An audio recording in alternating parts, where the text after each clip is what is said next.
주셔서 감사드리고요. 요새 뭐 오미크론이니 뭐 이런 얘기도 있고 그래가지고 복잡하긴 합니다만은 제가 마스크를 전염포 드리겠습니다. 참고로 저는 2번에 걸쳐서 샷을 맞았고 한 번 더 맞을 예정이고요. 뭐 좋다는 분도 있긴 한다고 합니다만은 소리가 잘 전달이 안 돼요.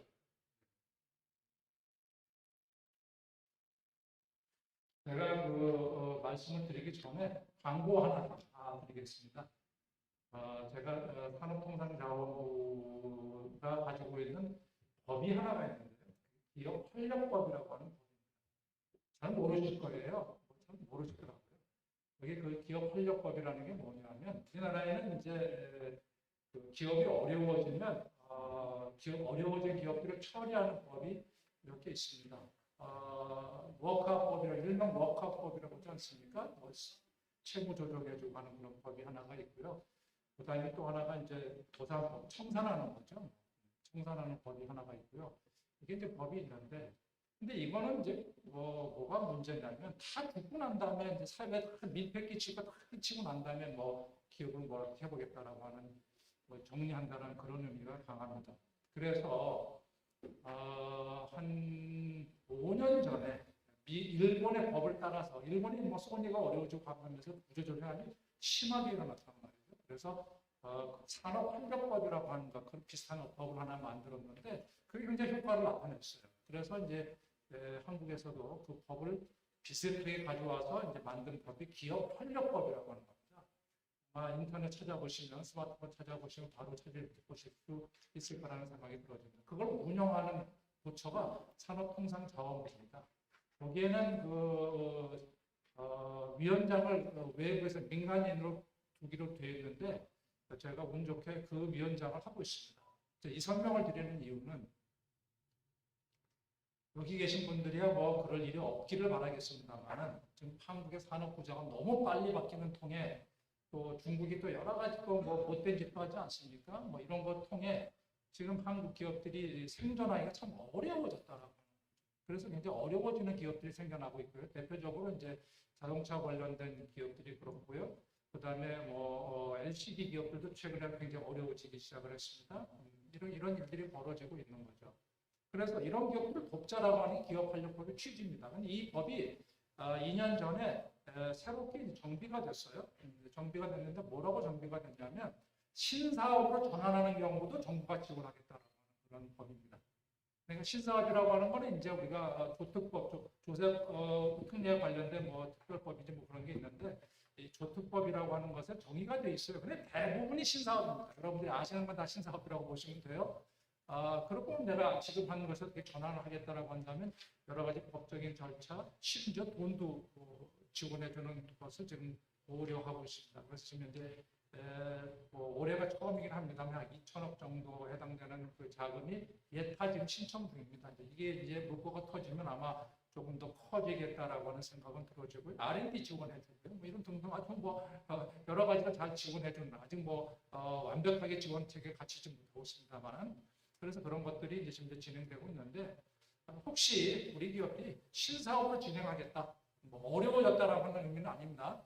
그다음에 최근에 와가지고 탄소 중립과 관련되어 있는 어떤 그런 그 기업이 어려움을 많이 겪거든요. 탄소 중립과 관련된 어떤 행위를 하겠다. 그다음에 요새 디지털화를 하겠다라고 한다면 저희 법이 지원을 해줍니다. 그래서 공부 좀 하시고 그러고 난 다음에 이 정부가 마련한 제도도 활용해 보십사라고 하는 마음에서 제가 광고 말씀 시작해드렸고요. 오늘 제가 설명드릴 이야기는 창의성에 관련된 이야기입니다. 너무 어렵습니다. 그죠? 창의적이다. 그래서 제가 이제 저는 이제 창의성을 오랫동안 공부한 사람 중에 한 사람입니다만 도대체 창의성이 뭐야? 라고 하는 것을 잘 이해하기 어렵고 뭐 어떻게 하면 창의성이 만들어지는 건데 하는 것들에 대해서 이제 설명을 좀 하는 것을 오랫동안 공부를 했습니다. 결론은 뭐냐? 창의적인 기업이 되기 위해서 첫 번째 조건은 창의적인 사람이 있어야 합니다. 뭐 당연하지 않겠습니까? 뭐 상식적인 얘기가 되겠죠. 그런데 과연 창의적인 인물이 바글바글 하다고 해서 과연 창의적인 기업이 될 것인가? 그것은 아니라는 거예요.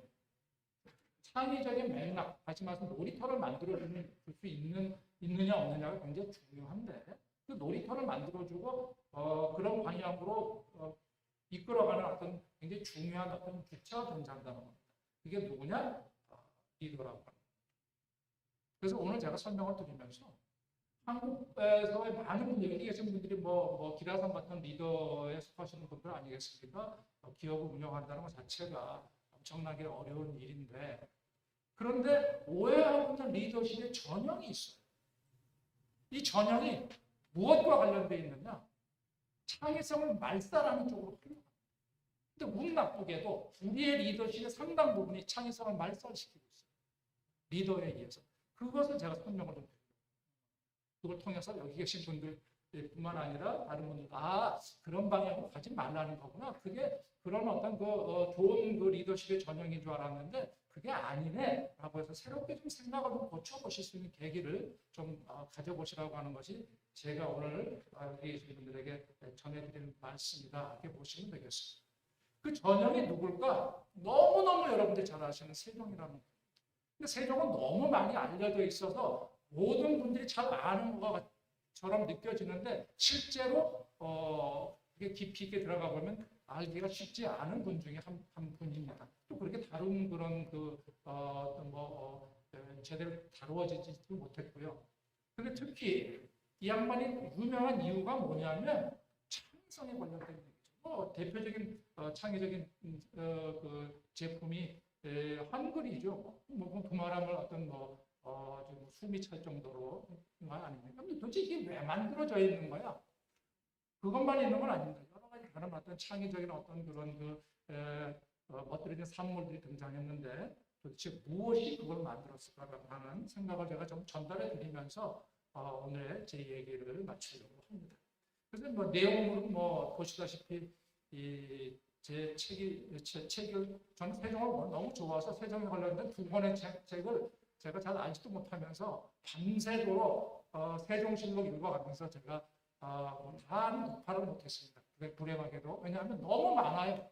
너무 많습니다. 우리나라에 왕이 27분이 계시는데 그 중에서 25분의 실록이 있습니다. 근데 그 실록을 다 합친 거에 3분의 2 정도가 세종실록입니다. 너무 많아요. 그 다음에 이게 이제 실록이라고 하는 기록이 어떻게 되어 있느냐면 편년체로 되어 있습니다. 그다음에 일기체로 되어 있어요. 몇 년, 몇 월, 며칠 날 무슨 일이 일어났고 뭘 의논했다 이런 거예요. 그러니까 이게 앞뒤로 왔다 갔다 하면서 해야 되니까 사람 미칩니다.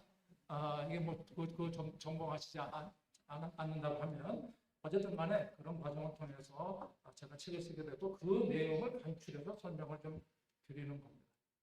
누구나 다 아시죠? 세종이라는 분이 도대체 누구냐? 이거를 이제 간접적으로 이제 우리에게 어떤 그런 메시지를 전달해 주신 분이 있으세요. 이토 준타로라고 하는 일본의 학자 한 명이 있어요. 동경대학 교수인데요. 이분이 몇 분의 교수들하고 협업을 해가지고 전 세계 인류사를 통틀어가지고 50년 단위로 툭 끊어가지고 거기에 어떤 국가가 가장 창의적인 산물을 많이 남겼나 하는 것들을 이제 집계를 했어요. 문헌을 보시고 이제 집계를 한 거죠. 근데 이제 이 한반도에 관련된 기록이 있습니다. 전혀 없다가 어느 날 갑자기 치솟아 오릅니다. 그게 언제냐면 1400년부터 1450년 사이에 한반도에 관련된 기록이 있어요. 그리고 또 빵입니다. 희한한 일이 벌어진 거예요. 엄청난 일이 벌어진 거예요. 그때 기록이 뭐라고 되어 있냐면 그 기록을 이제 기호로 표현했는데 C4, J0, K21, 5, 19 이렇게 기록을 했습니다. C4라는 뭐냐? 1400년부터 1450년대 가장 창의적인 산물을 낸 국가 중에서 C4는 차이나입니다. 차이나가 4건. 이때 차이나는 명나라가 4건 정도 기여했다. 이 말이 되겠죠. J는 재팬입니다. 일본을 말합니다. 빵건. 지들은 한 게 하나도 없다. 역사적으로 일본은 한 게 아무것도 없습니다. 최근에 와가지고 한 4, 50년 사이에 일어난 사건을 가지고 일본이 마치 세계적인 어떤 창의적인 국가인 것처럼 나타나지만 실제는 그렇지 않습니다. 여러분들 인류를 바꾼 4대 기술이 있어요. 그게 첫 번째가 뭔지 아십니까? 인쇄술입니다. 그 인쇄술의 여러분 직지식량이라고 아시지 않습니까? 그 인쇄술의 첨단 국가가 한반도입니다. 또 재미있게도 세종이 인쇄술에 엄청난 힘을 들여서 개미자라고 하는 당대 전 세계적으로 글로벌하게 가장 앞선 인쇄술을 보여주는 어떤 발명을 해내는 작업을 하거든요. 이런 것들이 이 속에 들어가 있는 겁니다. 그래서 이제 그다음에 뭐냐면 K21, 이 K가 누구냐면 코리아입니다. 코리아가 21건이래요. 이때 코리아가 조선을 의미합니다. 제가 말씀드린 개미자라든지 이런 것들이 여기서 들어가 있습니다. O는 뭐냐? 기타 국가, 아들스, 이슬람 국가, 당시에 당대 최고의 과학적 역량을 가졌던 당시엔 이슬람 국가였거든요. 이슬람 국가, 유럽을 다 합쳐서 19건이래요. 놀라운 일이 벌어져요. 만약에 당대 노벨상이라는 무슨 뭐 제도가 있었다고 그냥 재미삼아 가정한다면 약 50%의 노벨상 수상자는 조선이라는 국가에서 등장했을 것이다라고 추론해 볼 수 있는 대목입니다. 자, 이 시기가 도대체 왜 일어납니까? 그럼 왜 일어나냐면 누구의 시대인지를 알아야 되지 않겠습니까? 이게 바로 세종의 시대다. 세종은 1937년에 태어나십니다. 1450년에 돌아가시죠. 재위 기간이 52년, 이 사이에 일어난 사건입니다. 실제로 재위는 32년 동안 하게 됩니다. 그래서 이 시기에 일어난 사건들이 도대체 왜 이런 일이 벌어졌는지, 왜 이런 어떤 엄청난 사건이 벌어졌는지 하는 것들을 제가 좀 설명을 드리려고 하는 겁니다. 여러 가지가 있는데요. 그 중에 하나가 이제 뭐 아까 개미제도 제가 말씀드렸습니다만 인쇄술도 말씀드렸는데 최첨단 시계가 이 당시 하나 만들어집니다. 당시만 해도 시계를 만들 수 있는 건 태엽 시계라든지 동력 시계는 전혀 없었고요. 물이나 해를 이용하는 방법밖에 없었습니다. 당시의 수준으로 600년 전이라고 생각해 보십시오. 600년으로 거슬러 올라가는 겁니다.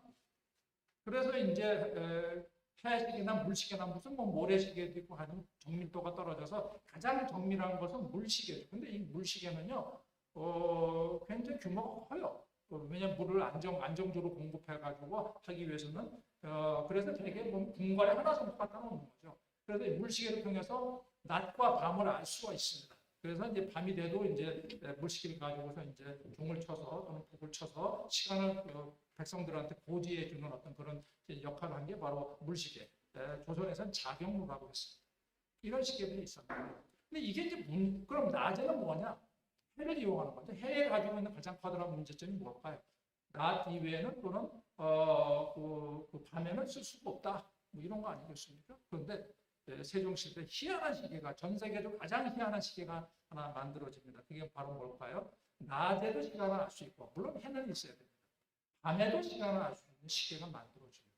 그러니까 밤과 낮을 다 할 수 있고 그 다음에 얘는 특이하게 들고 다닐 수 있는 간편하게 들고 다닐 수 있는 정도의 그 포터블한 겁니다. 가지고 다닐 수가 있어요. 자, 시계를 언제 제일 많이 쓸까요? 전쟁 중에 제일 많이 씁니다. 전쟁 중에 가면 가장 답답한 게 시간 맞추기지 않습니까? 여러 가지 습격팀이 들어가는데 언제 할 거냐? 그래가지고 뭐 화살로 불화살을 날렸다. 뭐 불화살을 날렸다? 그 얘기는 바로 뭐예요? 우리 쳐들어간다 시그널을 주는 거잖아요. 그래가지고 무슨 전쟁 효과가 있겠어요? 그래서 낮과 밤에 쓰는 시계가 필요했다. 뒤에 만들어진 게 일성정시의라고 하는 희한한 시계입니다. 날일자입니다. 이건 날일자는 태양이 만드니까 낮에는 태양을, 밤에는 별성자. 이 별이 북극성입니다. 북극성을 중심으로 또 자전하는 또 별이 있답니다. 이 별을 보고서 시간을 알아냈던 세계 최초의 시계가 일성정시라는 시계입니다. 이 시계는 당시에 소위 그 여진종 이만주라고 하는 족장을 치러 들어갈 때, 그래서 이만주라는 족장을 치고 들어가면서 이제 함경 남북도가 한반도에 편입되는 사건이 일어납니다. 이게 우주공산이었거든요. 그때 이 시계가 투입이 돼가지고 활약을 했던 그런 기록을 가지고 있습니다. 이런 것들이 이제 21건이 된다는 거죠. 물론 21건이라는 게 뭐 어떤 기준인지 잘 모르겠습니다만은 이 사람이 보기에는 좀 특이한 어떤 그런 산출물이다라고. 도대체 왜 이런 일이 벌어졌어요? 뭐 첫 번째 가서는 뭐 당연히 빵빵한 인력이 있었을 거다. 천재적인 인재가 있었을 거다. 물론 저 당시에 천재적인 인재가 있었습니다. 예를 들면 여러분들 잘 아시는 장영실 같은 분, 뭐 이분은 테크니션이죠. 사실은요. 기구를 아주 기가 막히게 만들고 개념만 주면 그냥 만들어내는 그런 천재적인 기질을 가지고 있습니다. 그다음에 또 이제 물론 이분이 있지만 더 대단한 하신 분은 사실 이순지라는 분. 잘 모르시죠, 그죠? 이순지. 만약에 이 당시에 이순지라는 분은 천문학의 대가입니다. 전 세계를 통틀어서 천문학의 가장 대가인 양반이 이순지라는 분이에요. 이분이 이런 분이 있었고요. 뭐 그다음에 이천이라는 분도 있었어요. 이천이 이제 그 아까 개미자라고 하는 인쇄 수를 급진적으로 발전시킨 분 중에 한 분입니다. 뭐 이런 분이 있었는데 그런데 보십시오. 어느 시대가 돼도 천재는 다 있습니다. 현재의 대한민국이라고 하는 사회도 천재는 어디든지 다 존재합니다. 그러면 이 시기에 존재했었던 천재, 세종시대의 천재는 다른 시대보다 훨씬 월등했느냐? 전혀 그렇지 않습니다. 조선을 통틀어서 천재들이 바글바글 썼던 시기를 꼽으라고 한다면 선조시대입니다. 선조시대 때 들어가면 어마어마한 인재들이 많습니다. 관료로는 여러분들이 잘 아시는 유성룡, 징비록이라고 하는 임진왜란에 관련된 그 책을 쭉 집필해서 역사의 교훈을 남겨주신 유성룡이라는 분. 정조가 후대에 가서 이제 그런 회고를 하죠. 내 앞에 신료들 중에서 최고가 누구냐? 정도전이 아니랍니다. 유성룡이래요. 유성룡이 이제 나라를 구한 이런 어떤 그런 시각에서 바뀌었습니다만은, 이 항복, 이 양반 스스로 아예 천재 집안입니다. 아예 그냥 천재입니다, 천재. 이 양반이 만약에 영국에 태어났다고 한다면 모차르트급으로 아마 인정받았을 겁니다.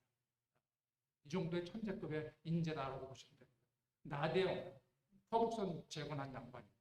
그 다음에 이황이 당대 소위 얘기해서 조선에서 유학 중에서 최고의 결정을 찍으신 분. 지금도 이만한 철학자를 우리가 배출을 못하는 거죠. 이순신, 권율, 말하면 힘들어지지 않습니까? 허준, 이런 분들. 엄청난 문제들이 많았다라고 거죠. 여기에 비하면 세종시대 인물들은 상당 부분이 허접한 분들이다. 그런데 이 허접한 분들을 가지고서 역사를 뒤집어버려요. 누가? 세종. 대표적인 분이 누군 줄 아십니까? 김종서라는 분이에요. 김종서 너무 저기 귀에 익숙하시죠? 네, 사군 육진 개척을 할 때 사군을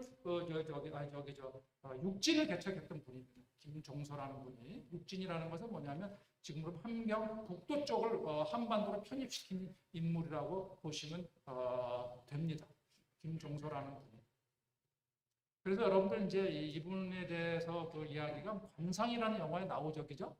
수양대군과 이 김종서가 이제 김종서는 한 마리 호랑이, 수양은 한 마리 늑대로 해가지고 관상이라는 데서 나와가지고 이렇게 얘기를 끌어가는데, 제가 볼 때는 호랑이급이 아닙니다.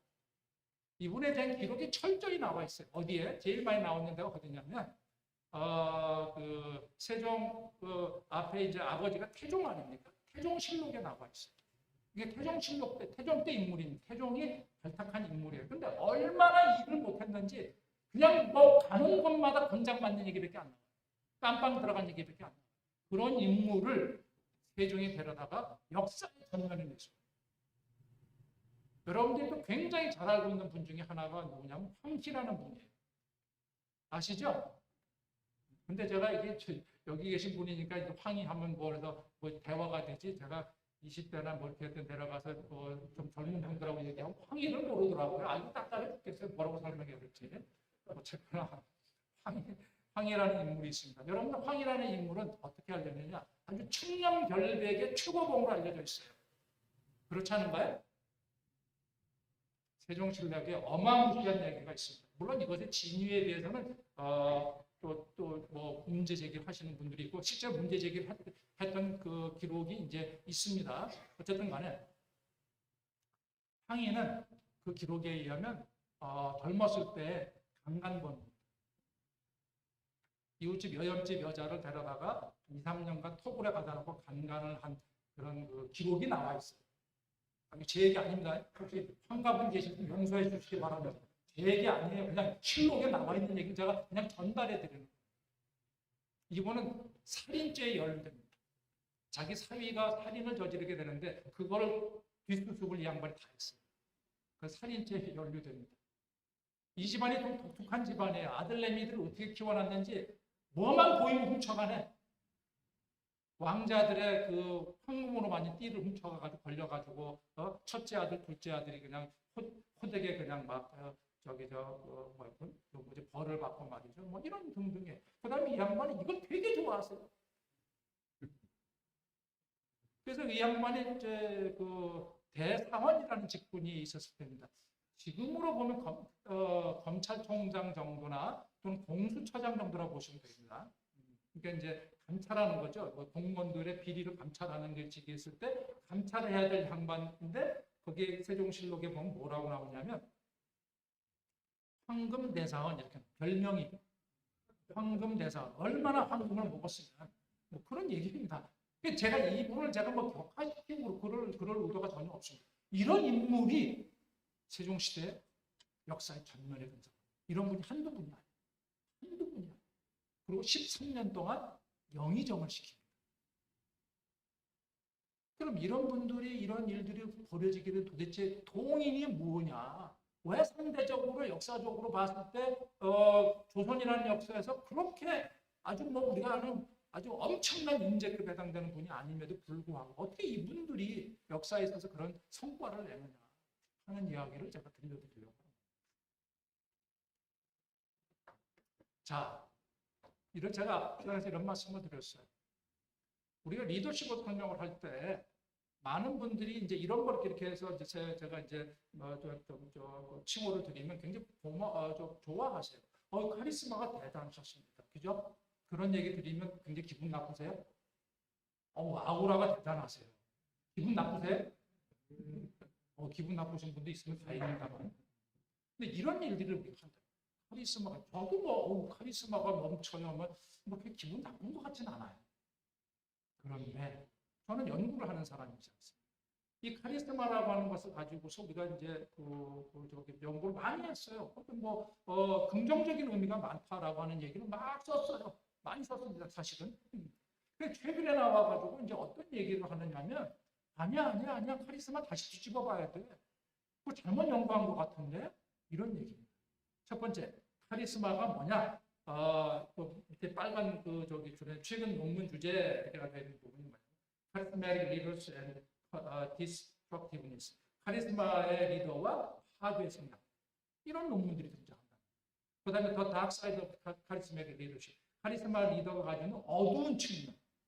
더 재미있는 건 카리스마, suffocating, creativity. 이 얘기는 뭐냐면 크리에이티비티를 압살한다는 거예요. 그러면 이 카리스마라고 하는 그 단어가 왜 우리는 아우라와 카리스마를 갖다 얘기했을까? 이것은요, 산업화 시대 때 있었던 리더십의 전형이라고 보시면 됩니다. 산업화 시대 때는 나를 따르라라고 전형이잖아요.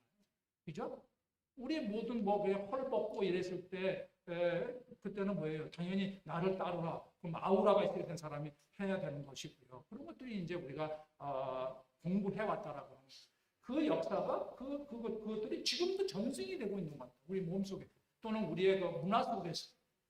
그러면 이 시기에 그 리더십이 작동했던 이유가 뭘까? 딱 한 가지입니다. 우리한테 교과서가 있었다. 무슨 교과서예요? 보고 백제쓸 교과서가 있었다. 자, 삼성, LG, 포스코, 일본 기업이 없으면 이런 기업은 태어날 수가 없다라고 하는 건 솔직하게 인정할 수밖에 없어요. 그들은 일본을 보고 배웠습니다. 그러면 이것은 뭐예요? 그러다 이제 우리가 일본을 가지고 공부를 하다가 어느 날 갑자기 교과서를 확 바꿔버리죠. 누구로 바꿉니까? 미국으로 바꿉니다. 미국. 지금은 교과서가 미국이 돼 있어요. 그러니까 따라서 언어도 옛날에 한 20년 전만 해도 일본어 잘하면 그냥 먹고 사는데 지장이 없었어요. 요새는 일본어 잘해가지고 별 영향가가 없습니다. 영어는 무조건 잘해야 돼. 이건 기본적으로 대세가 된 언어가 되어버렸단 말이죠. 그런데 최근에 와가지고 문제가 생겼습니다. 더 이상 미국도 배울 게 별로 없네? 이렇게 된 거죠. 삼성이 미국 가서 삼성 반도체가 미국 가서 뭘 배우겠습니까? 물론 시스템 반도체나 이런 것들 아직도 배워야 될 것이 있지만 또 그렇지 않은 분들 OLED를 하고 있는 디스플레이 시장에서 뭘 가서 미국에 가서 배워가지고 오겠습니까? 일본은 이미 끝났고요. 그러면 이런 시기에 우리는 어떻게 미래를 개척할 것이냐? 그게 이제 우리가 퀘스천이죠. 그럼 이 시기에 필요한 리더십은 무엇인가? 결국은 뭐 이런 교과서가 사라지기 시작하는 시기에는 바로 뭐냐면 우리 구성원들이 어떻게 창의적인 아이디어를 발현해 주느냐에 달려 있을 것이다. 그런데 카리스마는 그 구성원들의 창의성을 압살시킬 것이다. 라는 것이 최근에 연구들이 등장하는 이유입니다. 왜 그럴까요? 뭐 조금 이건 연구 결과가 하나인데요. 최근에 이제 많이 연구된 것 중에서 변혁적 리더라고 하는 개념 모르셔도 돼요. 변혁적 리더가 창의성에 영향을 미친다. 뭐 그런 얘기입니다. 그런데 다른 루트로 보면 그 직접 쭉 내려가는 건 플러스로 되어 있다는 것은 이제 긍정적 영향을 미친다, 증가한다, 뭐 이런 얘기입니다. 그런데 옆으로 가는 거 보면 하나가 플러스가 바로 뭐냐면 자 그런 사람이 여기 이제 변혁적 리더 안에 개념이 뭐가 들어있냐면 카리스마가 들어있습니다. 카리스마가 들어있는데 뭘 만들었냐면 밑에 있는 사람들의 종속성을 늘린다는 거예요. 의존성을 늘린다는 거예요. 여러분들 우리 우리 뭐 리더 같은 경우에는 레이저를 쏘신다 그러지 않습니까? 그죠? 그럼 뭐예요? 바다 안 적으면 너는 아웃 이렇게 되는 거 아니겠어요? 이게 바로 종속성을. 그러니까 우리는 회장님이 사장님이 뭐라고 했으면 빨리 적는 척이라고 해야 돼. 안 하고 있으면 이거는 잘리는 지름길로 가는 겁니다. 이렇게 만든다는 거죠. 그래가지고 내 머릿속에서 생각을 모두 뺏어가 버린다. 그러면 창의성은 사라진다. 그럼 왼쪽에 있는 플러스는 어떻게 만들어지느냐? 이 사람이 모든 걸 잘 알고 있을 때, 야 나보다 모르지. 내가 미국도 가보고 말이야, 일본도 가봤는데 이렇게 해. 내가 그런 어떤 맥락에 대한 지식이 충분한 사람이 끌고 나갈 때는 오케이 창의성이 발현된다.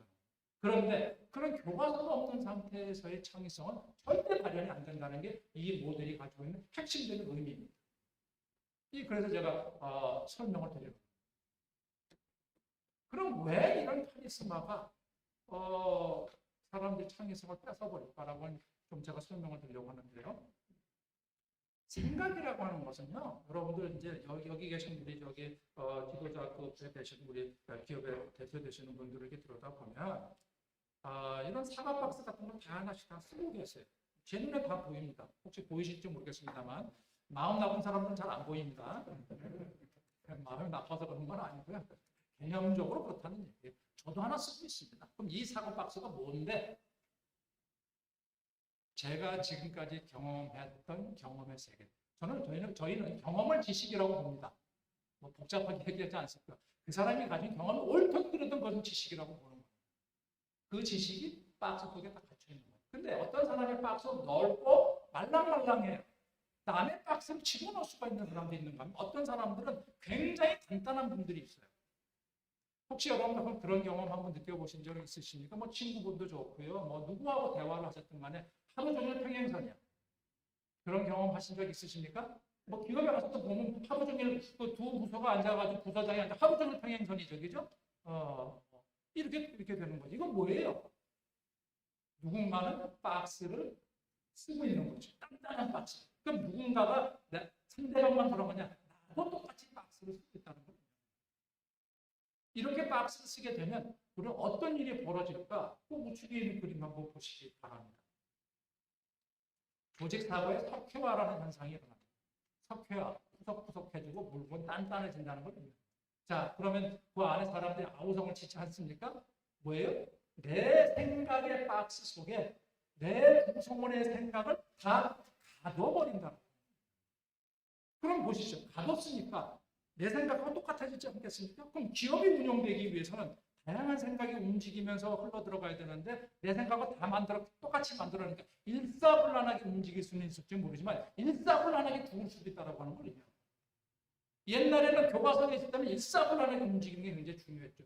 교과서가 없는 상태에서 이게 지금 벼락으로 떨어지는 건지 많은 건지를 우리가 전혀 이해할 수가 없다. 왜? 새로운 다양한 종류의 생각이 우리 머릿속에 존재할 수 없기 때문에 그렇습니다. 리더의 머리가 다른 사람의 머리를 지배하기 때문에 그 사람들조차도 새로운 생각을 할 수가 없기 때문에 그렇습니다. 자, 그 결과는 어떤 형태로 나타나느냐? 소위 학습된 무능, 학습된 무기력이라는 현상으로 나타납니다. 이게 무슨 얘기냐면 이게 저기 유리병이 있습니다. 했는데 거기에 이제 뭐가 있냐면 벼룩을 집어넣어놨어요. 벼룩은 이제 한 30cm씩 뛴다 그래, 잘 뛰는 애들은. 근데 유리병은 한 20cm라고 가정을 해보시죠. 그럼 얘는 당연히 유리병보다 밖으로 뛸 거 아니겠습니까? 10cm 높게. 그죠? 그런데 그렇게 뛰겨내고 난 다음에, 시간이 흐르고 난 다음에 뚜껑을 덮습니다. 뚜껑을 덮으면, 그러면 이제 얘네 맨 처음 모르는 애들은 뚜껑 위로 올라갈 하다가 맞고 떨어지고 하겠죠. 일정한 수준의 벌을 받게 만드는 시간을 만들어 놓는다는 거예요. 그러는 다음에 뚜껑을 열어놓으면 얘네들이 학습이 돼가지고 뚜껑 어느 일정 수준에 올라가면 내가 머리를 다쳤던 기억이 있어가지고 절대 그 위로 안 올라가. 결국은 뭡니까? 뚜껑을 덮음으로 인해가지고 벼룩들의 능력이 10cm가 줄어들었다는 겁니다. 이게 바로 아까 말씀드린 리더가 자기 박스 속에 생각을 가둬놓으려고 합니다. 보통 카리스마들이 이런 일을 제일 많이 합니다. 그래서 어려워집니다. 저는 경영을 공부를 하다 보니까 조금 그러다 보니까 기업을 하시는 분, 대기업도 계속 중견기업, 중소기업 계신 분들 만나서 뵀는데요. 어떤 분들은 카리스마가 너무 강해가지고 저 아래 사람들이 범접을 못 하더라고요. 벌벌벌. 야, 저런 기업들이 과연 얼마나 생존을 할 수 있을까라고 걱정하는 그런 기업들이 꽤 있었습니다. 실제로 그 중에서는 도산에 대해서 사라져버린 거대 기업들. 그래서 이제 오늘 제가 설명드리려고 하는 얘기는 바로 뭐냐. 그럼 세종은 도대체 어떤 사람? 세종은 맨 오른쪽에 있는 유리병에 담겨 있는 그 벼룩 같은 사람들을 이제 데려다 쓴 거죠. 그러니까 유리병 밖으로 못 나오는 겁니다. 근데 뚜껑을 이렇게 열어줬어요. 그랬더니, 그리고 뛰어봐라고 했더니 진짜 뛰더라, 얘들이. 진짜 뛰더라. 그게 세종의 전략. 그러니까 오늘 제가 설명드리려고 하는 얘기는 바로 뭐냐? 이런 어떤 그런 뛰게 만든. 그럼 여기에 코스트는 없느냐? 리더가 지금에 코스트가 있어요. 자존심이 상합니다, 여러분. 이거를 여러분들이 받아들일 수 있는 능력이 있느냐? 세종을 들여다보면 얼마나 자존심이 많이 상했던 일들이 발생하는지는 몰라요. 특히 한글을 만들고 난 다음에 엄청나게 칭찬받을 줄 알았거든요. 그런데 여러분들 신하들부터 시작해가지고 모든 관료들이 여기에 저항하고 하는 과정을 여러분들이 이해하고 계시지 않습니까? 그때 세종에게도 모멸감은요, 이건 세상에 없는 모멸감이에요. 야, 네가 임금 맞니? 이렇게 되는 거거든요. 실제로 고상한 나무 속에서도 그렇지, 실제 그걸 뒤집어 설명하면 네가 임금 맞아? 너 그럼 정신 못 차리든 너 한번 명단한테 맞아볼래? 이 얘기거든요. 이런 어떤 그런 이런 코스트를 지불해야 된다라고 하는, 소위 얘기해서는 카리스마를 내려놔야 된다는 것은 분명하지만, 그럼에도 불구하고 그것에 의한 반대급부로 기업은 폭발적으로 성장할 수 있는 가능성을 만들어준다. 그럼 아무 얘기나 다 듣고 합니까? 그런 걸까요? 너도 얘기해 아무것도 결정 못합니다. 그 집안이 하나 있죠. 일본이 아무것도 결정 못하는 국가 중에 하나로 전락하면서 일본이 저렇게 바꾸게 됩니다. 그럼 도대체 무엇을 공부를 할 것인가? 세종으로부터. 이게 오늘 제가 말씀드리려고 하는 어떤 굉장히 중요한 부분입니다. 자, 세종이 뭘 깨달을까? 리더의 의사결정의 창의성이라는 것은 의사결정 때 나타납니다. 달리 나타나는 게 아니고 의사결정 때 나타나는 거예요. 리더가 스스로 물건을 만들고 이런 거 하지 않지 않습니까? 그렇게 할 수 있도록 통로를 열어주는 거죠. 세종이 똑같은 그런 생각을 하게 됩니다. 세종의 창의적 생각의 출발점이 뭐냐? 여러분들 정보량이 풍부하게 다양한 종류의 정보량이 있는 데서 의사결정하는 것과 정보가 별로 없는 데서 의사결정하는 것과 어떤 게 더 창의성이 높아질 가능성이 있다고 생각하십니까? 당연히 전자겠죠. 그죠? 물론 너무 많은 정보가 오면 헷갈리는 건 존재합니다만, 그럼에도 불구하고 정보가 없을 때보다 정보가 있을 때 의사결정을 하는 게 굉장히 유리하다라고 하는 것은 그냥 제가 설명을 드려도 꼭 이론적인 설명 안 드려도 다 아실 거라고 생각이 들어요. 이거를 세종이 깨닫습니다. 왜 이게 세종이 위대함이냐? 왕들은 그런 걸 깨달을 수가 없어요. 왕의 위치는 뭐예요? 나는 모든 것을 잘 알고 나는 신의 위치에 있는 사람이고, 따라서 나는 모든 것을 주관하고 지배하는 자인데 내가 너한테 배워? 이게 기본적인 왕의 기본이지 않습니까? 그래서 뭐라고 합니까? 네가 감히 나를 가르치려 드느냐? 뭐 이런 뭐 대사 같은 거 뭐 드라마에서 보지 않습니까? 이제 실제로 그런 일들이 벌어지고요. 그래서 그런데 세종이 이것이 그러하지 않다라고 하는 것을 깨닫는 사건이 벌어집니다. 바로 뭐냐?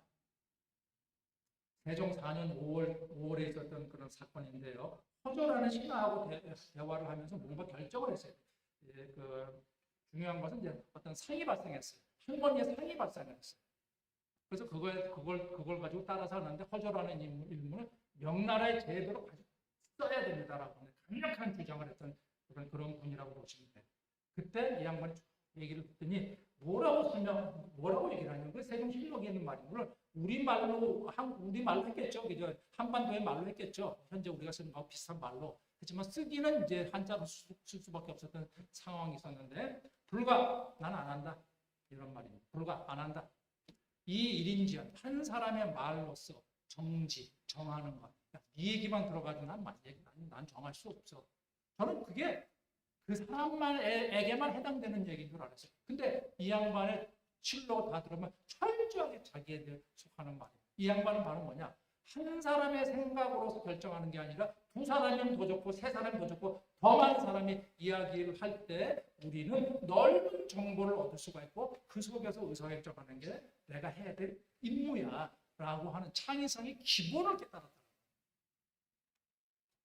그래서 제가 이제 이게 잘 이렇게 다가오지 않으시는 것 같아요. 죄송합니다. 물 한 잔 먹을 수 있을까요? 이 양반이 만약에 현대에서 골프를 치면 어떻게 쳤을까? 굉장히 느리게 쳤을 거라는 생각은 제가 해봅니다. 왜 그러냐? 여기 골프 치시겠습니다만은 제가 그래도 그린에는 곧잘 이렇게 올리는데 제가 퍼팅을 잘 못합니다. 퍼팅이 돈이라는데 결정적인 순간을 내가 잘 못했습니다.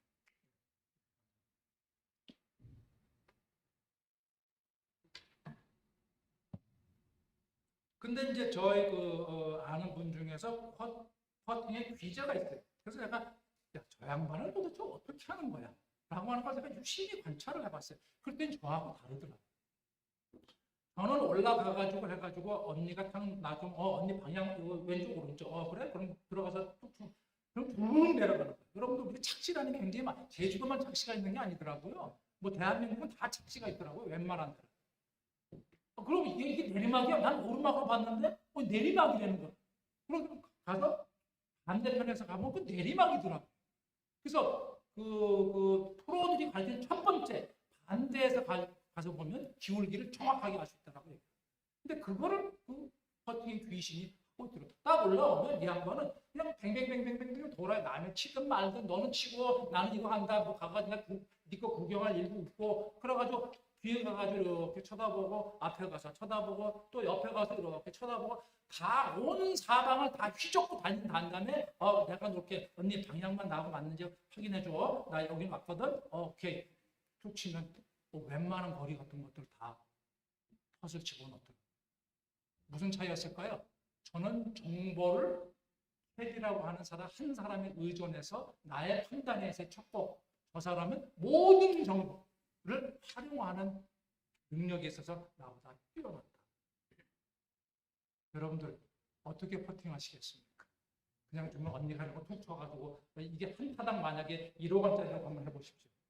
그게 쳐집니까? 근데 여러분들 기업에서의 의사결정은 그게 1억 원짜리일까요? 어떤 경우는 10억 원이 되고 100억 원이 1000억 원이 되지 않을까요? 그렇지 않습니까? 그런데 내 생각만 대로 한다고요? 한 사람이 말을 듣고 한다고요? 천만에 없이. 왜 나는 한 사람이 말고 내 의견을 의존할까? 내 머릿속에 잘못된 리더로서의 프로토타입이 줍니다. 카리스마를 가져야 됩니다. 절대 카리스마를 가져야 꼭 부탁드립니다. 22세기를 살아가시려면 카리스마를 가져야 우리가 가지고 있는 가장 커다란 약점이 뭘까? 이런 겁니다. 사람들을 쓰는데 제가 시계를 못 봐가지고 지금 마냥 떠들 수 있는 일이 아닌데 혹시 시계 좀 어떻게 좀 알려줄 수 있습니까? 시간? 20분. 네? 몇 시까지 해야 되죠? 반까지.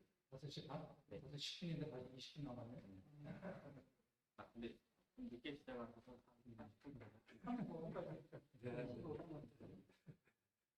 넘어가야 되겠네요. 자, 그러면 우리는 어떻게 창의적 사고를 하는 것일까? 이게 굉장히 중요해요. 저는 개인적으로 한국에 있어서 가장 요새 뭐 음식이 뭐 한국 음식이 뭐 세계적으로 대세니까요.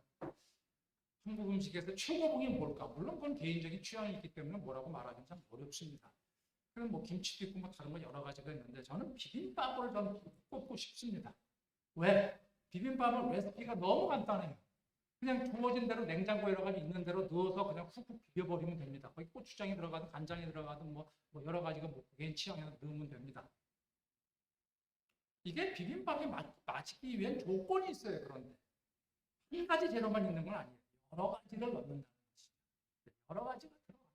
그래서 그 여러 가지가 어우러져서 새로운 맛을 내는 게 비빔밥의 비밀입니다. 아주 간단한 비밀입니다. 뭐 어려울 게 하나도 없습니다. 그런데 재미있는 사실은 뭔 줄 아세요? 우리가 가지고 있는 약점 중에 하나가, 우리가 살아오면서 배웠던 약점 중에 하나가 밥은 비벼 먹는데 생각을 때려 죽여 비비질 않다. 근데 세종은 생각을 비빈다. 이게 차이입니다. 이게 차이. 그럼 생각을 비빈다는 게 뭐야? 비비기 위한 조건이 뭘까? 굉장히 중요한 전제 조건이 있어요. 어려울 것 같지만 굉장히 쉽습니다. 다름과 틀림을 구분할 줄 아시면 됩니다. 우리가 구분하지 못하는 단어가 있어요. 한국인이 구분 못하는 단어. 다름과 틀림을 구분 못합니다. 여러분들 여기 이 두 개의 물건이 있는데 모양이 서로 틀리지 않습니까? 제가 이런 말 얘기해도 못 알아듣는 분 계세요? 다 알아듣고 계시죠? 근데 이 말은 엄격히 얘기하면 틀린 말이죠? 모양이 틀리다는 얘기는 뭐예요? 잘못됐다. 이 얘기죠. 그럼 뭐가 잘못됐다는 거예요? 틀리다는 단어는요, 기준점을 하나로 잡는 거예요. 마이크 입장에서 보면 얘는 틀렸어요. 기준이 얘는 길쭉하게 생겨도 뭐 머리도 있고 그래도 넌 아무것도 없잖아. 이렇게 되는 거죠. 근데 얘 입장에서 보면 얘가 틀렸어요. 너는 어떻게 뭐 그렇게 뭐 모양새 없이 그렇게 크기만 하고 말은 너는 뭐야? 얘 입장에서 보면 그렇다는 거죠. 생각도 똑같습니다. 내 생각만 오르면 상대방은 틀린 거예요. 상대방도 저를 그렇게 봅니다. 네가 맞는 것처럼 너 틀렸어. 근데 다름이라는 건 뭘까요? 다름은 뭘까요? 기준점이 두 개. 너도 옳고 나도 옳다가 기준점이에요.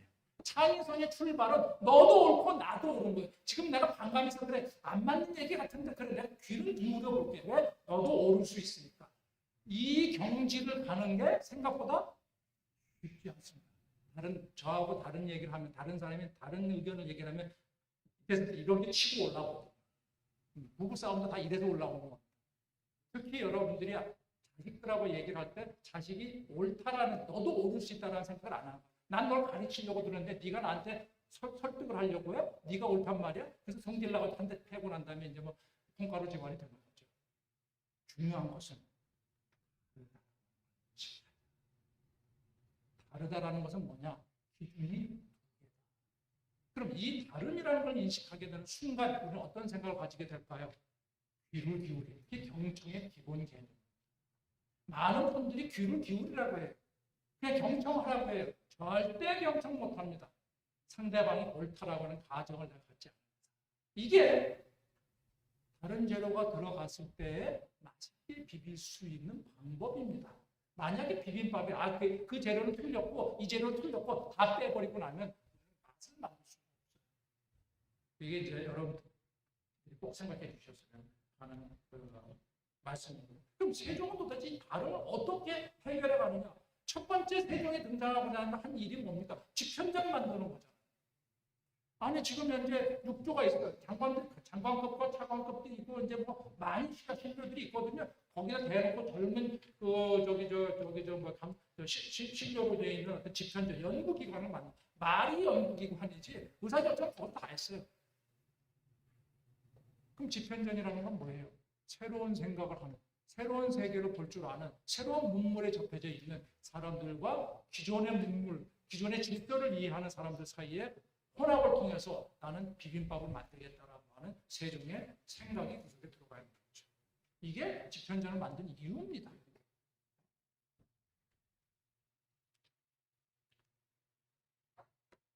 그러면 제가 이런 말씀을 드렸어요. 리더의 창의성은 언제 발현되는 것일까? 회의 시간에 발현되는 거예요. 다른 거 없어요. 회의 시간에 발현되는 거예요. 제일 중요한 거. 여러분들이 이제 왜 회의를 할 때 사람들은 적으려고 할까? 적는다는 얘기는 뭘 말하는 거예요?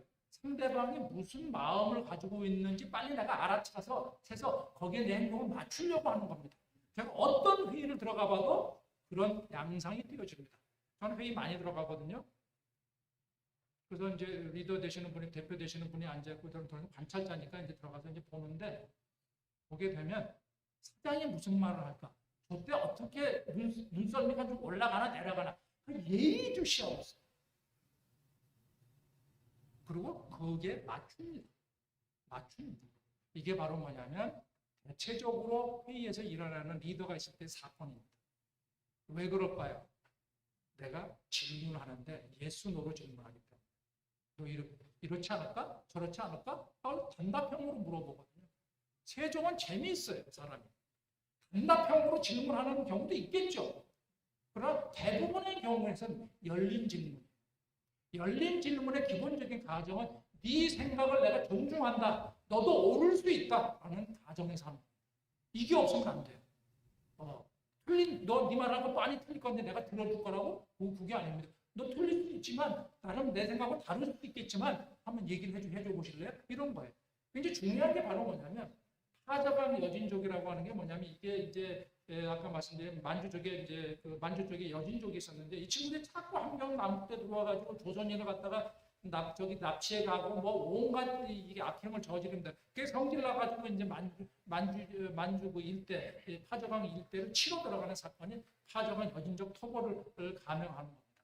이때 세종이 뭐라고 하냐면 여러분들 카리스마가 있는 사람들은 공통적으로 야 그런 말이야 국방부 장관 너 와봐 야 근데 몇 명 해도 오케이 그럼 5,000명 3,000명 마병 5,000명 뭐죠 보고 얼마 따다다다 해가지고 알았지 이 따치시해주면 끝나는 거지 않습니까? 되게 그렇게 회의하죠. 그런데 이 양반은 틀어요. 그러고 난 다음에 질문을 발제만 하면 쭉 하고 난 다음에 그래 이런 경우는 어떻게 했으면 좋지? 세종은 뭐냐면 여기 앞에 있는 파정을 여진족 토벌회의를 마병과 보병의 수를 얼마나 쓸까? 자기 감을 가지고 있거든요. 지금 감 없이 회의하는 그 리더가 세상에 어디 있겠습니까? 뭐라고 얘기를 하는 거예요. 철저히 열리게 만든다. 이게 맨 처음에 힘들어요. 갑자기 하려면. 어떤 분들에게 이렇게 말씀드리면 그 열린 질문했더니 굉장히 싫어하던데요. 저기 우리 저 식구들이요. 그 기업 식구들이 당연히 싫어하죠. 왜 그렇습니까? 안 해보던 걸 하니까 갑자기 이 사람이 이상하게 바뀌었구나. 스트레스 받는 거죠. 근데 열린 질문이 문화화되기 시작해요. 문화화되기 습관화되기 때문에 적어도 1년 이상의 시간이 흘러야 됩니다. 문화라는 단어는 그렇게 간단한 단어가 아닙니다. 그래서 계속 하게 되면 생각하고도 본다. 우리들은 내 생각을 물어봐. 존중해. 두 번째 재밌는 법. 이 양반은 중간에 토론에 끼는 법이 없어요.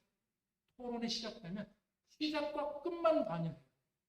발제만 딱 해버려요. 여기 이제 보면 그 내용이 빨간 걸로 있는데 장리의 자손을 지금 등용시킬 거냐 말 거냐에 관련된 장리라는 뭐냐 범법자의 아들을 등용시킬 거냐 말 거냐라고 할까 말까 하고 툭 던져요.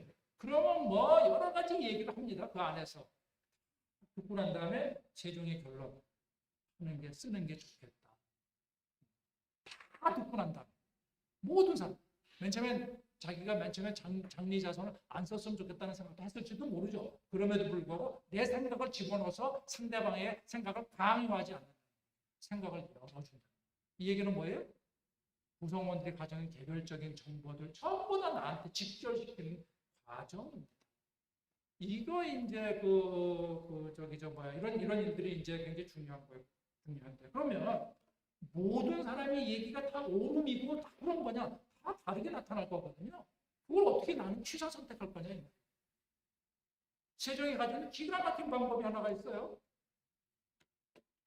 자, 여기 이제 이 회의에 이가 세종 15년에 이제 여진족을 치러 들어가는 결정을 합니다. 자, 다 결정됐어요. 군사 규모가 15,000명으로 결정됐고요. 어떤 루트를 치고 들어간다는 것도 결정이 됐고요. 맨 마지막 결정사항이 하나가 남았습니다. 이게 뭐냐면 언제 칠까? 그랬더니 유맹문 등은 8월에 칩시다. 8월 이후에 칩시다. 이렇게 얘기를 합니다. 8월 이후에. 황이나 이런 사람 등은 나무님이 떨어지고 얼음이 얼 때 칩시다. 12월 달이나 2월 달에 치자. 맹사상 등은 4월에 치러 갑시다. 아니면 얼음이 얼 때까지 기다려야 됩니다. 아, 도대체 누구 장관에 노르라고 나는 그럴 거 아니겠어요? 어? 그런데 이거는요. 정보 처리가 표피해서 놀게 되면 그런 질문을 던지게 됩니다. 정보 처리는요. 리더의 정보 처리는 한 단계 내려가야 되는 거예요. 숙고적 정보 처리라고. 숙고한다는 건 생각을 해봐. 그 생각의 핵심이 뭘까요? 상대방이 그런 얘기를 하는 가정을 해요. 이게 고수가 의사결정을 하는 방법입니다. 그 사람이 어떤 이유로 이 얘기를 했지? 그래야 그 밑바닥에 있는 가정을 들여다봐야 그 가정이 옳음인지 그름인지를 판단할 수 있고 그 가정을 내가 그러면 다르게 회피해 갈 수 있는 방법은 없나? 다르게 그걸 충족시킬 수 있는 방법은 없나? 이런 것들을 생각해내게 된다는 거죠. 자, 유맹문 등이 8월 달에 가자고 했어요. 지금 15,000명의 군사가 지금 출발하고 있습니다. 작지 않죠? 작지 않습니다. 조선시대 인구가 뭐 추론하기에는 좀 다릅니다만 조선 초기에는 200~300만 밖에 안 됐을 거라는 추론하는 분들이 있으세요. 그럼 거기에 15,000명이면 장병이 이게 작은 숫자가 15,000명이 걸어가면 뭐 먼지도 날 것이고 그러니까 유맹문등은 뭐라고 생각했느냐면 은폐해서 갑시다. 야, 그냥 뭐 겨울에 가버리면 누가 다 쳐들어오는 다 알 거 아니겠어요. 그죠? 은폐해서 갑시다. 그거를 8월로 지적을 하고 있는 우리를 잘 숨길 수 있는 방법이 필요하네요. 라는 얘기를 좀 그 가정선에서 얘기하고 있는 거예요. 황희는 왜 얼음을 때 가자고 했느냐면 이 압록강을 건너와야 돼. 압록강이 또 거기 넓어요. 또 어떤 게. 그럼 거기를 갔다가 물이 많을 때, 수량이 많을 때 못 건너가니 어렸을 때 우리가 넘어갑시다. 혹시 도하에 대한 얘기를 하고 있는 거예요. 그 가정을 좀 설명하고 있는 거예요. 맨 차성등은 뭘 하냐면 야 그렇게 해가지고 우리 걔네들이 뭐 스파이 없겠어? 지금 스파이 다들 버글버글 할 텐데 우리 쳐들어가는 거 다 아는데 걔네들이 있을 수밖에 본진에 남아있을 수밖에 없는 상황이 됐을 때 우리 치러 들어가자. 그게 4월이라는 거예요. 왜냐하면 파종을 해야 되니까. 안 하면 파종 못하면 이제 뭐 도망가 있다가 이제 나중에 쫄쫄이 굶을 테니까. 이 가정들이 실제로는 4월에 치러 들어갑니다. 그런데 기가 막힌 전략을 짭니다. 세종이 치고 들어가는데 자 유명분이 했던 8월설 이건 뭐죠? 네가 얘기하는 것은 은폐하고 조금 이게 좀 우리로 보면 뭐예요? 좀 전략을 짜는데 속임수 전략도 좀 쓰라는 얘기네. 뭐 이런 걸로 받아들입니다. 그래가지고 치러 가는 날 이 양반이 거대한 임금 행차를 꾸밉니다. 어디로 가느냐? 야, 나 저기 온천에 좀 몸 좀 담갔다 올게. 나 요새 몸도 피곤하고 그래. 온천에 갑니다. 거대한 행장을 꾸려가지고. 그러니까 그와 같은 스파이들이 뭐라고 이만주 족장한테 날렸느냐면 얘네들 전쟁 안 해요. 무슨 전쟁하는 군주가 놀러 갑니까? 그래가지고 마음을 확 풀어버려. 이런 일들이 벌어져요.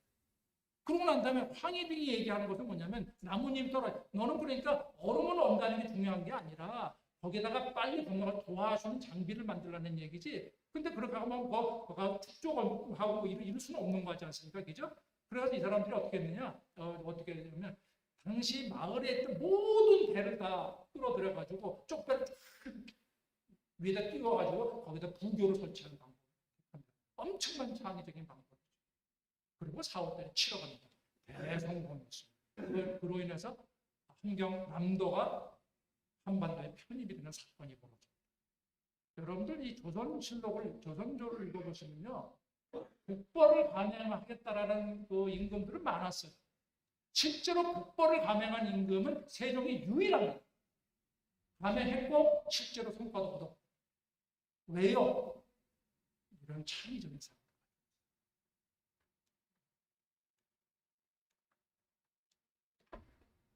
여러분들이 이제 의사결정을 할 때, 의사결정이라는 것은 발산이라는 과정이 필요합니다. 발산이라는 것은 정보량을 늘리는 과정에 또 좁히기도 해야 되고, 또 늘리기도 해야 되고, 이런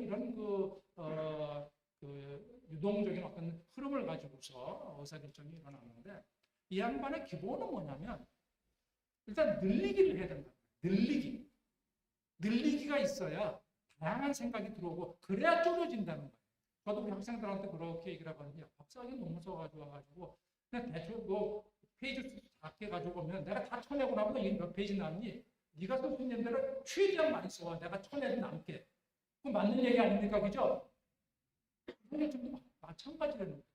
천에도 남을 수 있을 정도 충분한 정보량이 있어야 되는데 정보가 딱 하나예요. 그래서 제가 뭘 가장 경계하느냐면 A안, B안, C안 올라오면 모든 걸 만들어가지고 A안, B안, C안으로 올리라고 해서 그런 분들 많으세요. 시간 없으니까. 제일 나쁜 방법. 제가 보면 A안, B안, C안의 차이점이 별로 없어요. 대개 보면 10%냐, 15%냐, 20%냐 그 차이. 벌리는 과정으로 가는데 더 많이 걸릴 거냐, 조금 더 적게 벌릴 거냐 반대 의견은 하나도 없어요. 그런 의사결정은 옳은 의사결정이에요. 이 사람은 어떻게 하느냐 의사결정을 하는데 방법이 이것만이라도 꼭 기억하고 하시기 바랍니다. 견광지라는 방법이 있습니다. 견이라는 것은 뭐냐? 하지 말자. 견. 광은 뭐? 까짓 거 해봅시다. 견은 찬성한다. 반대. 광은 찬성 이런. 이 양반은요 회의를 하게 되는데 되게 이제 그 임금이 얘기하면 뭐 그냥 곧바로 수렴되지 않습니까? 그죠? 한 사람의 말로 다 수렴이 되죠. 뭔 얘기를 했는데 나는 이렇게 생각 혹시 실수해가지고 자기 의견을 말할 때가 있거든요. 아 그럼 전하의 의견이 옳습니다.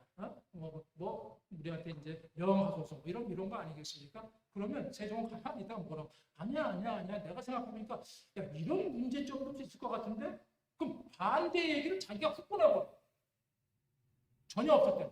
그래놓고 난 다음에 뭐라고 얘기를 하느냐면 야 어떻게 내가 얘기하면 맨날 찬성이다 그러고 누가 뭐라고 절절절절 다 반대라 그러고 세상에 그런 의논이 어딨니? 견이 있어야 되고 광이 있어야 된다 하는 얘기를 이건 견과 광은 이게 논어의 얘기입니다. 논어에 나오는 그 공자의 얘기입니다. 공자가 거기까지가 이제 그 얘기를 했어요. 그러니까 이제 창의적인 것, 중용이라는 게 도대체 뭡니까? 뭐 창의성의 일종의 중용과 같은 성질을 지니고 있는데 공자가 뭐라고 그러냐면 찬성하는 사람, 반대하는 사람을 갖다 가서 그 사람들이 이야기를 듣고 거기에 그 사람의 이야기를 잘 버무리면 되는 거야. 이게 이제 그 공자의 생각. 근데 이 양반은 가만히 생각하면 여기다 하나의 기가 막힌 게 하나가 들어가요. 지가 들어가요. 지. 그칠 지. 이건 뭐예요? 쉬었다 하자. 여러분 의사결정 안 될 때는요 반드시 쉬었다 하십시오. 쉬었다 하는 게 굉장히 중요한 메시지를 가지고 있어요. 창의성에 관련돼서 창의성이 도대체 어떻게 머릿속에서 튀어나오는지에 대한 이론이 굉장히 많습니다. 심리학에서 많이 하는데 그중에 굉장히 중요한 것이 지와 관련되는 거예요. 쉼과 관련된 얘기예요. 많은 창의적인 산문을 할 때 내가 다 덮어놓고 뒷길에 가가지고 이렇게 한 바퀴 이렇게 돌다가 왔는데 생각이 번쩍 떴더라. 전혀 엉뚱한 짓 하다가 다른 사람들이 얘기하다가 생각이 번쩍 떴더라라고 하는 사례들이 무지하게 많습니다. 이게 진리입니다. 자, 여러분들 이게 보십시오. 어떤 얘기가 아주 깊이 있게 오가고 굉장히 그 논쟁이 심하게 그런 그 경우가 존재할 수 있습니다. 그죠? 그런데 그러면 이제 의사결정이 안 되는 거죠. 그럼 일단 누군가 회의 주재하는 사람이 조금 쉬었다 합시다라고 해서 쉽니다. 30분을 쉴 수도 있고요. 그런데요. 그러면 여러분 이런 경험이 있어요. 쟤네들이 하고 나가 반대 의견을 만났는데 맞아. 쟤네들도 일리는 있네. 그런 생각하실 때가 있어요? 네. 그게 지혜 효과입니다. 그걸 우리가 뭐라고 하느냐? 인티그레이션, 인큐베이션이라는 단어로 현대 심리학에서 설명합니다. 여러분들 뭐가 지금 안 풀리고 있는데 좀 쉬었다 해야지. 한잠 자고 해야지. 다음날 자고 일어날 때 아이디어가 반짝 뛰어오를 때가 있습니까? 네. 그게 인큐베이션. 무언가를 저는 회의를 효율적으로 하자는 사람들의 말을 보면 참 제가 뭐라고는 안 하는데요. 무슨 뭐 옛날에 보면 무슨 뭐 하나 엎어놓고 그거는 회의가 아니에요. 지시지. 회의는요 문제 해결 과정이에요. 문제 해결을 하는데 어떻게 시간을 정해놓고서 문제 해결을 합니까? 그러면 내가 지금 하는데 수억이 들어갈 수도 수십억이 들어갈 수도 있는데 그 돈을 갖다가 아무렇게 갖다 내가 쓰겠다는 얘기하면 뭐가 다르게 되겠습니까? 그래서 반드시 지라는 과정을 거치라는 게 세종의 이야기입니다. 세종의 이야기. 그래서 세종은 반드시 지가 이긴 지는 통합이니까 통합이 되기 위해서는 찬과 반이 있어야 될 거 아니에요. 찬반이 없는 토론은 안 한다 이 말이에요. 그런데 우리의 카리스마적인 리더들은 내가 찬성하고 있는 어떤 녀석이 반대하는 거야. 반대하는 사람은 내 머릿속에서 사라지는 거죠. 인사고과에서 사라지는 거죠. 이렇게 돼버리면 우리는 구성원들의 생각을 사용할 수가 없다. 여기 보시면 빨간 것이 되어 있는 부분이 있습니다. 세종 7년의 글입니다. 자, 쭉 있는데 비록 태평양 시대에도 대신들은 오히려 임금의 옷을 붙잡고 강력하게 간언하여, 간언한다는 말은 임금의 말에 반대해서 그리하면 안 되신다고 붙든다는 얘기입니다.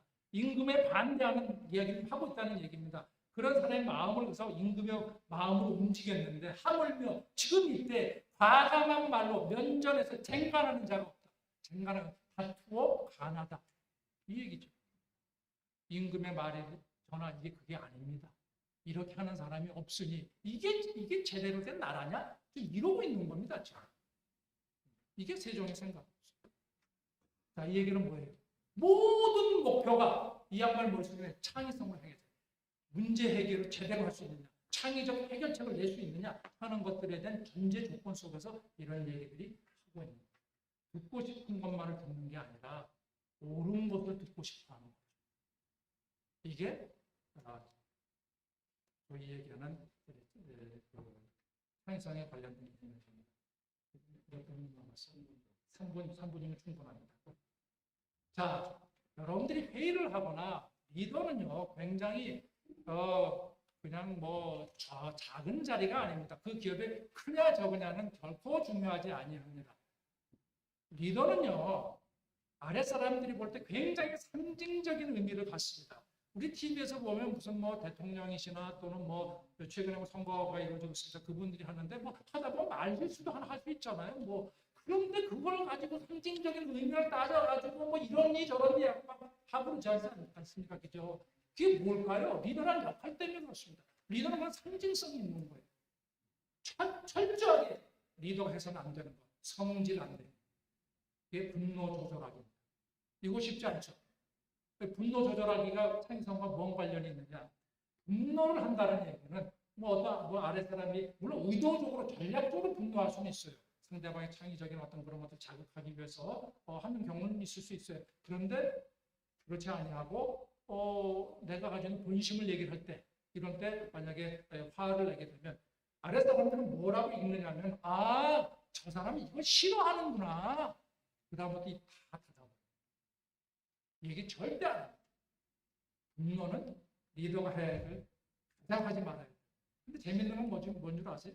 카리스마적 리더일수록 분노를 잘하더라. 왜냐하면 나한테 거슬리는 얘기가 들어오면 내가 받아들이지는 못하거든요. 여기 표에 보시면 태종, 세종, 성종, 영조라는 네 분의 왕에 대해서 한 교수님, 박형무라는 하는 교수님이 화를 낸 횟수를 정한 겁니다. 그랬더니 태종이 97회 정도, 세종이 21회, 성종이 11회, 영조가 151회. 영조가 제일 성질을 많이 했네요. 그죠? 근데 제2기관이 다르니까 제2기관으로 이제 월수로 나눠보면 세종은 월에 0.46회, 세종은 0.06회, 성종이 0.04회, 영조가 0.24회 정도 됐다고 합니다. 예를 들면 태종 같은 건 부대 한국보를 낸 거네요. 근데 실제로 이건 공식적인 행사에서 화를, 여러분 공식적인 회사에서 화 잘 안 내지 않습니까? 그죠? 여러분은 회의하다 화내고 그러세요? 그런데 이 양반은 이제 그렇게 공식적인 회사에서 화를 내는 회수라는 거죠. 세종은 화를 거의 안 내는 거죠.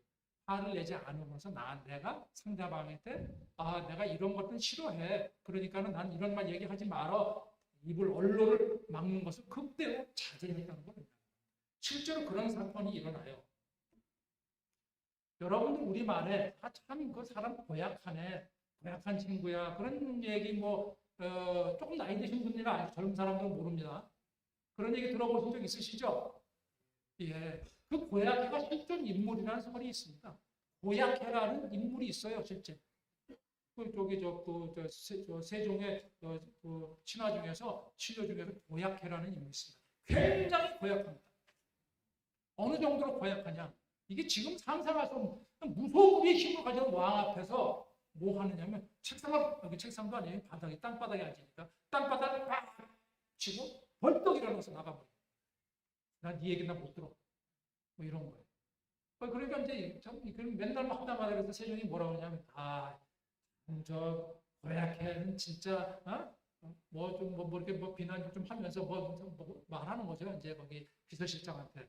그러면서 그 고약해하고 비슷한 행동을 하는 사람, 그 녀석도 고약해 같아. 어떻게 그러다가 고약한 놈이 나왔다는 겁니다. 결정적으로 이제 세종하고 맞붙는 사건이 하나 벌어집니다. 세종은 뭐냐면 이런 의사결정을 내리는 거예요. 후령 6기제.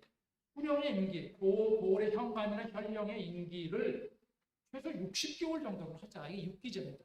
그 당시 한 기가 10개월 했던 모양이죠. 그런데 고약해는 3기제로 합시다라고. 그런데 세종은 6기제로 하죠. 그래서 고약해가 여기에 반기를 듭니다. 그래서 뭐라고 얘기를 하느냐면 이 회의에서 이제 기록이 난 걸 현재 한글로 이제 번역을 하는 겁니다. 소인이 충성이 부족하여 전하의 마음을 돌리지 못하옵니다. 여기에는 영모에 해당되는 단어가 하나 있어요. 뭘까요? 제가 말씀드릴게요. 소인이라는 단어를 쓰면 안 됩니다. 소신이 이렇게 써요. 왜냐하면 군주와 신하들 사이에서 소신, 이게 위기를 설명하는 단어. 소인은 뭐냐면 너는 그냥 상전이지, 너 내 임금이 아니야, 내 주인이 내 임금이 아니야, 이런 얘기를 하는 거예요. 그러니까 이거는 엄청나게 중한 벌에 해당되는 어떤 그런 그 단어를 쓴 거예요. 난 너 인정 안 해, 이거. 너 왕 아니지? 이 얘기를 하고 있는 거예요. 열 받아야 안 받아요? 세종이 엄청나게 열 받았어요. 이거는 이거 왕으로 치고 아무리 그래도 내가 그래도 일국의 왕인데 말이야 이렇게 됐단 말이죠. 그래서 이제 열 받아가지고 귀향을 보냅니다. 한 1년쯤 귀향을 갔어요. 이때가 갔을 때가 형조 참판인가? 차관급 정도의 하여튼 차관급이었어요. 쫓겨나가지고 갔어요. 그러고 난 다음에 한 1년쯤 지나니까 주위에서 아이고 고약해 드립시다 뭐 등등 하거든.